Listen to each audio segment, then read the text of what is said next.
Hi friends, అందరూ ఉగాది పచ్చడి చేసే ఉంటారు. ఇవాళ నేను మా ఇంట్లో చేసే ఉగాది పచ్చడి మీకు ఒకసారి ఎలా చేస్తారో చూపించాలని అనుకుంటున్నాను. హాయ్, అందరికీ విశ్వావసునామ నూతన సంవత్సర ఉగాది శుభాకాంక్షలు. అందరు ఎలా ఉన్నారు? ఇవాళ పండగ అందరూ చాలా బాగా చేసుకుంటున్నారని అనుకుంటున్నాను.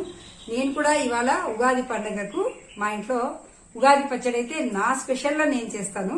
ఎలా చేస్తాననేది ఒకసారి మీకు కూడా చూపిద్దామని నేను ఈ వీడియో అయితే తీస్తున్నాను. ఒకసారి నేను ఎలా చేస్తాననేది మీకు ఏమేమి కావాలా అనేది ఒకసారి చూపిస్తాను, చూడండి.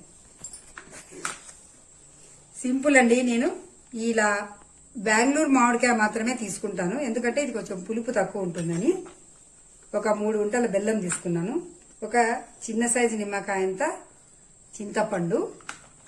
టేస్ట్ కోసం నేను లాస్ట్ లో కొన్ని పప్పులు అయితే వేస్తాను. ఇది అంతా వేప పూత అనమాట. దీన్ని నేను ఇలా అంతా ఒలిచి పెట్టుకున్నాను. ఇప్పుడు దీన్ని నేనేం చేస్తానంటే, చాలా మంది ఇలాగే వేస్తారు, ఇలా తీసుకొని ఇలా వేసేస్తారు అనమాట. ఇలా వేస్తారు పూత, కానీ ఇది పట్టి కింద పడితే చేదు అనిపిస్తుంది. అందుకే నేను అది లేకుండా ఇలా ఒలుచుకుంటాను. ఇదంతా మొత్తం తీసుకొని పూతనైతే ఇలా నలుపుతాను అన్నమాట.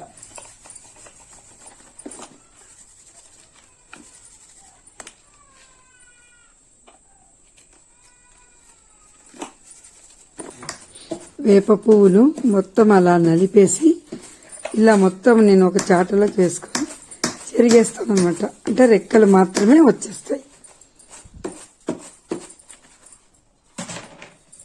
మనము వేప పూత ఈ మామిడికాయ తురుముకోవడానికి ఈ టైం పడుతుంది. ఈ టైం లోపల మనం ఏం చేద్దామంటే, కాస్త ఈ చింతపండునైతే నీళ్ళేసి ఒకసారి నీట్గా కడిగేసి ఒక అర్ధ గ్లాస్ నీళ్ళు వేసేసి కాసేపు నానబెట్టేస్తాను.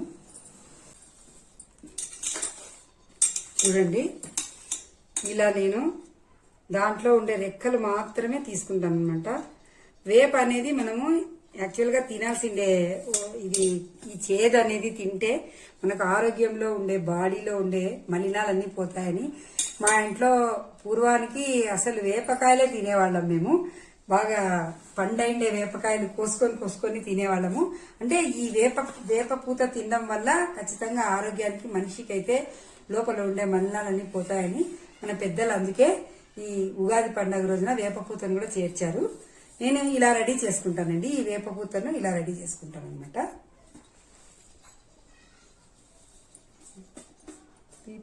కొంచెం ఇలా వేప పూతను నేను ఇలా రెడీ చేసుకున్నాను. అంటే ఇది ఓన్లీ ఆ పూతకు ఉన్న రెక్కలు మాత్రమే అనమాట. అప్పుడు ఏమైతుందంటే మనము దాంట్లో వేసినా కూడా అది ఎవరికి పంటి కింద పడకోకుండా బాగుంటుంది, చేతి కనపడదు అనమాట. ఇప్పుడు ఇది రెడీ అయిపోయింది కదా.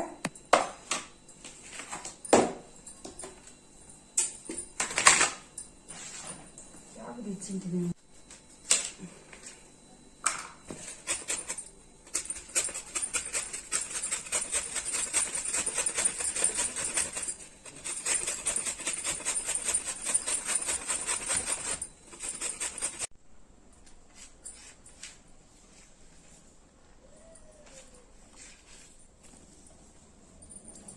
ఇలా మామిడికాయ తురుము రెడీ చేశాను.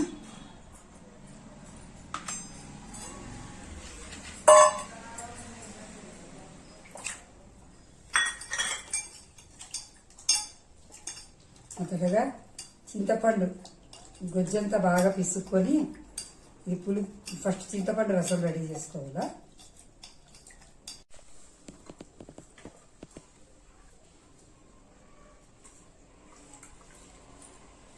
ఇలా చింతపండు గుజ్జు చేసేటప్పుడు ఫస్ట్ అర్ధ గ్లాస్ తీసుకున్నాను కదా. ఇప్పుడు ఇంకొక అర్ధ గ్లాస్ నీళ్ళు పోసి చింతపండు గుజ్జు ఇలా తీసుకున్నాను.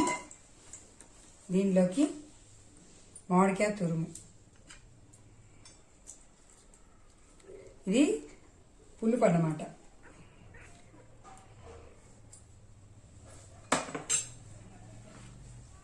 ఇప్పుడు ఈ వేప పూత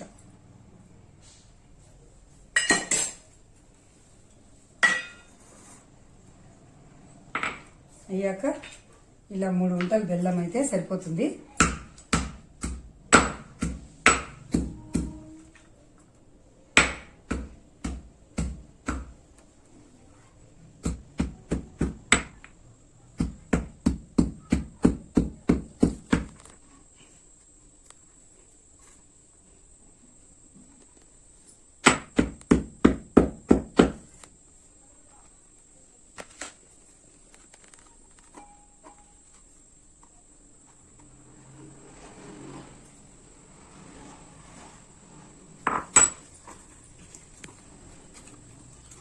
ఇలా కాసేపు ఈ బెల్లం అంతా కొద్దిగా కరిగిపోయడానికి ఇట్లా పెట్టేస్తే కరిగిపోతుంది.